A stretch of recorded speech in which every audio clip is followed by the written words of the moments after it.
All right, we have some major breaking news. Mark Carney will remain the Prime Minister of Canada after he beat the Conservative candidate Pierre Poilievre last night. And a lot of this is directly due to Donald Trump. A lot of this is directly coming off the back of Trump's relentless attacks against Canada. For example, do you remember after 9/11 when the entire country rallied around the flag in the USA? Everybody rallied around Bush and his popularity increased. Well, a similar thing is happening in Canada, obviously to a lesser degree, but when Trump began to levy these relentless, baseless attacks against Canada, basically calling to annex them, people began to consolidate or rally around the Liberal Party, Mark Carney, because Mark Carney is the one who showed that he has a steady hand and can take on Donald Trump. I mean, listen to this voter right here from Ottawa, Canada. Listen to what she has to say. I think who I voted for would be the best to take care of Trump, because Trump is, I'm sorry to say, an ass, and he shouldn't even be president of the United States. But because he is, we need a strong person so that we can stand strong. I mean, the number one reason she gives, she says, I voted for someone who I think would be better to take on Trump. And remember, while this election was happening yesterday, Trump was tweeting about how people should just vote to become the 51st state. It is incredibly disgusting. And this poll right here, I think perfectly shows how much people dislike Trump, but also value stability across the globe. Because this wasn't just a referendum on the Liberals or the Conservatives in Canada. It was honestly a referendum on stability, on sovereignty, on how a foreign strongman can influence or not influence the country. Look at this. Look at this chart right here. Now, I will point out the confusing part will be that Conservatives are the blue line and Liberals are the red line. But once you get over that, you can see that Liberals, this red line, right at the beginning of 2025, begin to take off in popularity. What happened during the first month of 2025 that could have changed how people view global politics or the dynamics between countries? Obviously, Trump taking office is what happened, and you can see the direct spike right here. I mean, all the other parties don't really matter as the election nears.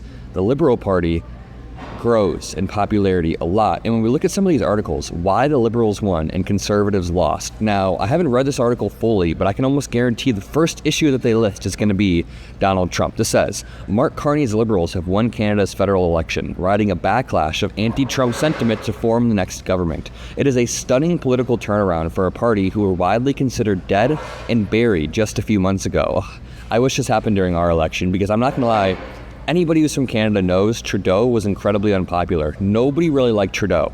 Maybe not nobody, but a lot of people did not like Trudeau. So now we have Mark Carney, who is really clever, a really smart banker. He was the head of multiple banks, and people trust him to take on this economic instability. I trust him. Honestly, I actually really like Mark Carney. He seems like someone who's clever enough to take on Trump in some unique ways. This says, it's not clear yet if the party, which has been in power for almost a decade, will be able to secure a majority, but either way, Trump's threats have become the defining issue. And can I give you guys the cherry on top? This is so funny. This is so funny.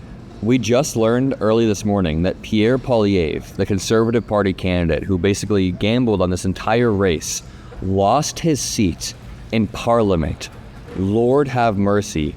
That is like if Tim Walz lost his seat as the governor after the race. That is the equivalent. That's if like you lose the race and then you lose the only seat that you have. Quote, it was a stunning upset for the Conservative Party leader who was elected in 2004. He has held the seat for 20 years. He just lost a seat that he's held for 20 years directly because of Trump's attacks on Canada. Pierre Poilievre, the leader of the Conservative Party, was unseated as the parliamentary representative of his Ottawa district in a stunning upset that could put his leadership of the party in question. Oh, it's already in question, buddy. Not only did he lose the big race, but then he lost his own seat during this. Now, Bruce Fanjoy, he was the candidate opposing Poilievre, and he was a long shot, but he ended up winning just due to the backlash against the Americans. Mr. Poilievre embraced some of the rhetoric about annexing Canada, and he railed against, quote, radical woke ideology while pledging to defund Canada's national broadcaster, and he lost. He lost terribly. Then he lost his seat in Parliament a few hours later, which is a double whammy.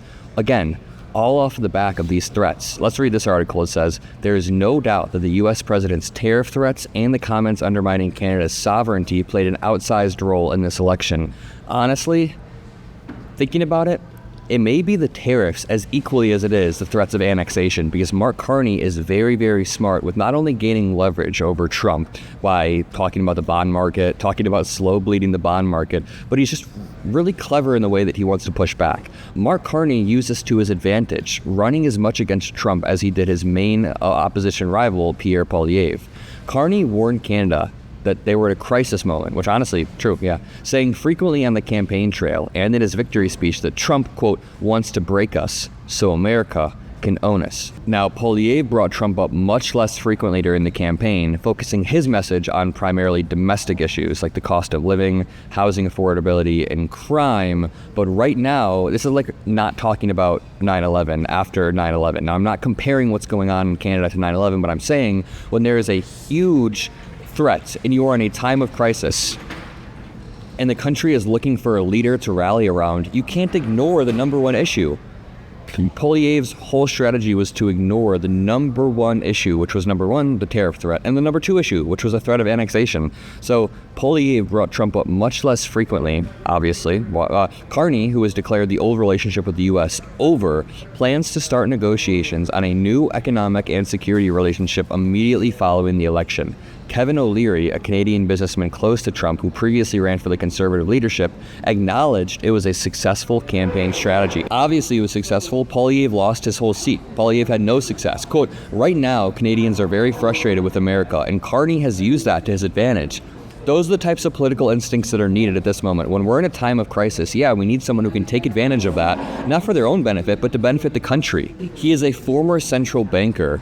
He is very politically savvy, and he was able to take advantage of this moment to beat someone who has been in the Canadian Parliament for 20 years and make them lose their seat. That is a type of political savvy that I want on the other side. That's a type of political savvy that should be going against Trump. He kept saying over and over, Trump wants to break us so America can own us. I will not let that happen. And, voters liked it. Voters were already uneasy about Trump's erratic foreign policy, his erratic tariff policy. So having someone like Mark Carney who can have at least a little bit of a steady hand seems to be making people comfortable. This says a stunning debut for a political newcomer.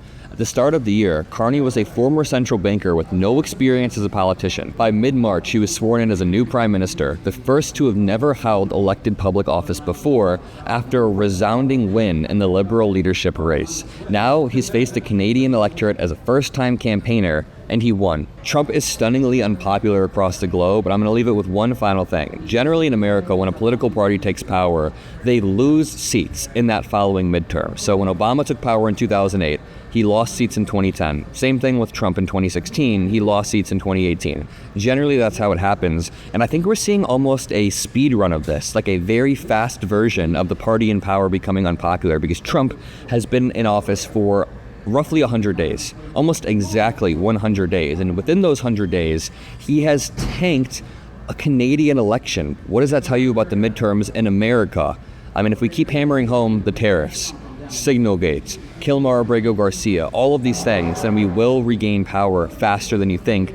Thank you guys for watching. Make sure you drop a like. Make sure you subscribe to help boost this video. We are building an amazing digital ecosystem because of you guys, and I could not do it without you. So I'll see you all in the next video. Thank you, and peace out. Thank you.